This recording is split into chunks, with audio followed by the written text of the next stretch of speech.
Պարոն Գաբրելյան, հարց համար առաջին մեր հասարակության մեջ կա մեծ դիսկուրս եւ բազում անգամ բարձրացվել է այդ հարցը։ Կարծում եմ, որ պետք է տեղի ունենա ձեր հանձնաժողովի կողմից, այն հանձնաժողովի կողմից, որտեղ դուք կընտրվեք նախագահ, վերջի 8 տարիների ընթացքում Արցախի պաշտպանության, Հայաստանի պաշտպանության համար զոհված բոլոր մեր հայրենակիցների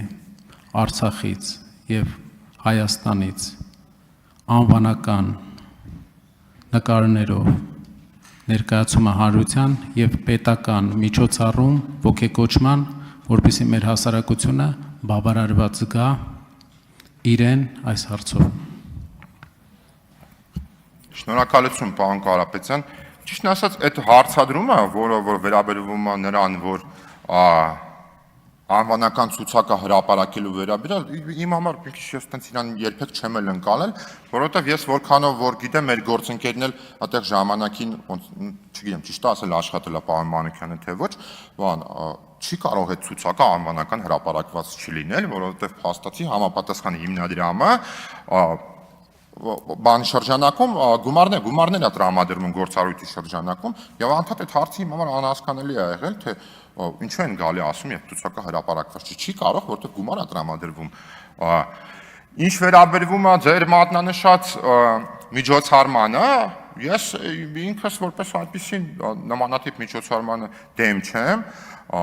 ասեմ ավելին, քանի որ շփվել եմ նաև անհայտ կորածների եւ զոհվածների ծնողների հետ, այս ընթացքում մի քանի անգամ դա քննարկվել է, ես այդ թվում նաև փորձել եմ հանդիսանել որոշակի առումով կոմունիկացիա անող մարդ, համապատասխան պետական կառույցների եւ զոհվածների ընտանիքների միջև, եւ ես կարծում եմ դա քննարկելի է եւ դա որևիցե բանին վնաս չէ, որ նմանատիպ մի միջոցառում անենք, որը որ իհարկե պետք է տեղի ունենա պետության հովանու ներքո։ Արձագանք։ Խնդիրը նաև Արցախի մեր հայրենակիցների ընդգրկումն է եւ նաև ընդհանուր զոհերի թիվը, հայկական ընդհանուր կորուստների եւ մարդկանց անվանական նշումը։ Եւ մի հարց էլ, եթե ժամանակ ունենք, ինչպես եք տեսնում գործիքակազմը ռազմարտունաբերության զարգացման, ինչ գործիքակազմ պետք է տրվի այն ընկերություններին, որոնք պատրաստ են ներդրում անել Հայաստանում ռազմարտունաբերության ոլորտում։ Շնորհակալ եմ։ Շնորհակալ եմ, պարոն Կարապետյան։ Ինչ վերաբերվում է գործիքակազմին եւ ռազմարտունաբերությանը,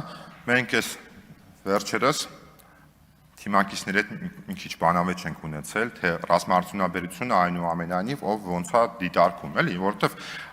մեր հանրության մեջ, օրինակ, մեծամասնությունը կարծում է, որ ռազմարտունաբերությունը այնուամենայնիվ վերաբերվում է հիմնականում պաշտպանության ոլորտին, բայց օրինակ ես չեմ կարծում, որ դա բացառապես պաշտպանական ոլորտի պրերոգատիվն է, դա տնտեսությունն է,